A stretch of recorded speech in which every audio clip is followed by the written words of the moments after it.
Kylie is with us in Houston, Texas. Hey, Kylie, how are you? I'm good. Hi, Dave. Nice to talk to you. You too. What's up?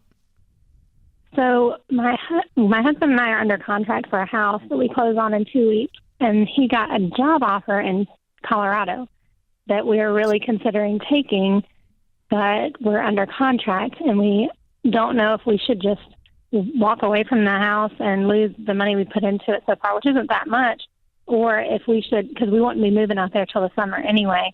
So I don't know if we should stay and then try and resell the house, because that's what, a lot of people are telling us to do with the market. But it seems like a lot of work to me and like a risk, and I'm just not sure what to do. It's a lot of work and it's a risk, but you've given your word. What do you mean? I mean, you promised these people on paper you were going to buy their house. Okay. Well, our realtor said we could walk away from it. I don't give a crap what your realtor said.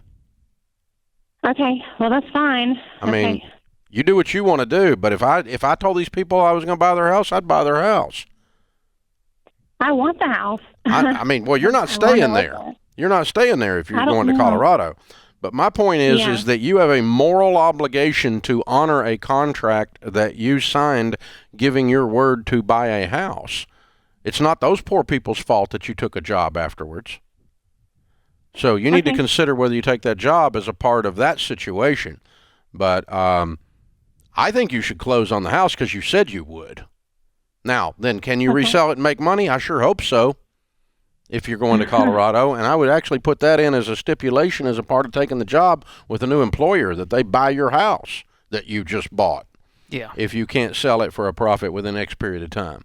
Or maybe you're not supposed to take this job. But I can tell you this, you're not going to call this show and me tell you to break your word.